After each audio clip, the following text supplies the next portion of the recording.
Hello dear friends. तो basically हमारी जो कहानी है कारनॉट इंजन वाली वो एफिशिएंसी तक आके पहुंच गई थी। और कारनॉट इंजन की जो एफिशिएंसी है उसका मैं फार्मूला आया था 1 - Q2/Q1 इज इक्वल्स टू 1 - आया तो यहीं तक था। और मैंने कहा था कि मैं अगले वीडियो में साबित करूंगा 1 - T2/T1, है ना। मतलब इसके बदले मैं ये लेके आऊँगा। तो अभी हम लोग वही पार्ट करने जा रहे हैं, ठीक है। तो सभी लोग ज़रा ध्यान दीजिएगा कि किस तरीके से हम लोग यहाँ से यहाँ जा सकते हैं। और ये जो चीज़ है, ये फार्मूला सिर्फ कारनॉट इंजन या रिवर्सिबल इंजन के लिए ही वैलिड है। ये वाला फार्मूला इन जनरल किसी भी इंजन के लिए वैलिड है। तो चलिए आते हैं और इन चीज़ों को समझते हैं। आगे बढ़ के इन चीज़ों को हम लोग समझते हैं, ठीक है।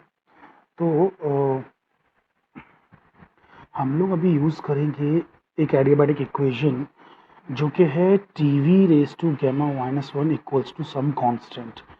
तो अगर मैं ये इक्वेशन को इस्तेमाल करूँ एडियाबैटिक कर्व पे, तो हमारा जो एडियाबैटिक एक्सपांशन था कहाँ पर है वो एडियाबैटिक एक्सपांशन का ग्राफ? यहाँ पर देखिए ऊपर आप देख सकते हैं कि यहाँ पर एडियाबैटिक एक्सपांशन था। तो यहाँ पर जब टेम्परेचर T1 है तो वॉल्यूम V2 है, और टेम्परेचर T2 है तो वॉल्यूम V3 है, ठीक है। तो हम ये चीज़ यहाँ पे यूज़ करने वाले हैं T1 V2 T2 V3, ये बात याद रखिए, ठीक है। तो बेसिकली यहाँ पे क्या आएगा, मैं आपको बता देता हूँ। So T1 V2⁻⁻1 is equals to T2 V3⁻⁻1। तो यहाँ से आप क्या लिख सकते हैं? आप लिख सकते हैं कि T1/T2 is equals to V3/V2 raise to γ-1, या फिर simply V3/V2 is equals to T1/T2 raise to 1/γ-1, है ना। हमने बेसिकली γ-1 रूट ले लिया दोनों साइड पे, तो यहाँ से हट जाएगा और बेसिकली यहाँ पे आ जाएगी ये वाली वैल्यू, ठीक है। तो ये तो आप समझ गए, राइट। इसको इक्वेशन ए कह दीजिए अगर आप चाहें तो। जैसे अपने एडियाबैटिक जो है बेसिकली एक्सपांशन वाला देखा कर्व, अभी आप वैसे ही एडियाबैटिक कॉम्प्रेशन वाला भी देख लीजिए।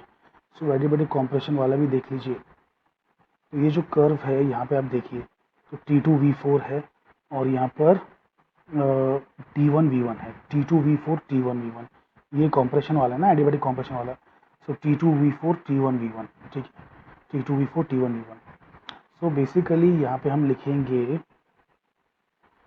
T2V4 T1V1 रेज टू γ-1, ठीक है। सो T2V4 रेज टू γ-1 और T1V1 रेज टू γ-1। तो हम लोग वापस से अब यहाँ पे क्या लिख सकते हैं? Therefore T1/T2 is equals to T1/T2 is equals to V4/V1 raise to क्या हो जाएगा? γ-1। इसे कहेंगे इक्वेशन बी। सो एक सेकंड, इसे नहीं कहेंगे, सॉरी, मैं इसका ये तो ले लूँ γ-1 root. So therefore V4/V1 will be T1/T2 raised to γ-1, correct. इसे कहेंगे equation B. So from A and B, जब RHS सेम है, ठीक है, तो LHS भी सेम होगा।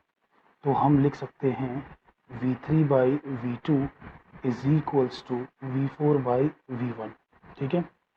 तो इसको रीअरेंज कर देते हैं तो हमें मिलेगा V2/V1 is equals to V3/V4, ठीक है।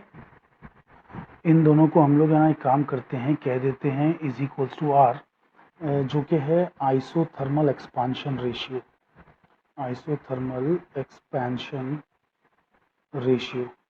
आप बोलेंगे सर ये एक्सपेंशन रेशियो कैसे हो गया? देखो यहाँ पर जो हमारा ग्राफ है, यहाँ पर V1 छोटा था, V2 बड़ा था, आइसोथर्मली यहाँ से यहाँ गए थे, राइट।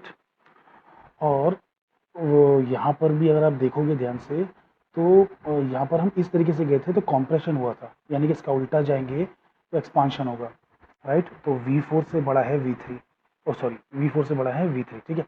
तो बेसिकली जब V3/V4 लिखोगे तो भी एक्सपांशन है और V2/V1 लिखोगे तो भी एक्सपांशन है।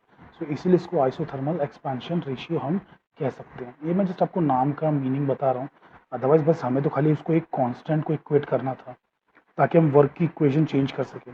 सो देयरफॉर जो इक्वेशन है वर्क वन वाली वो हो जाएगी N R T one log of, वो V two by V one था उसकी जगह पे लिख देंगे आर। वैसे ही जो वर्क थ्री था, ये वर्क वन वाला है, ये वर्क थ्री वाला है, ठीक है।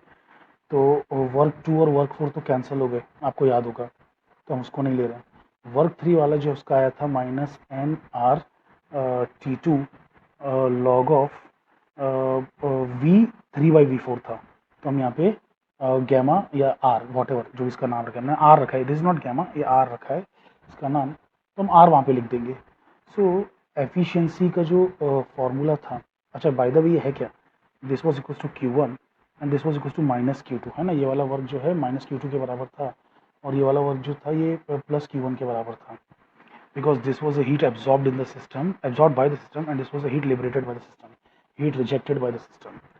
ओके, तो अभी एफिशिएंसी का जो हमारा फॉर्मूला है वो है Q one minus Q two by Q one, है ना।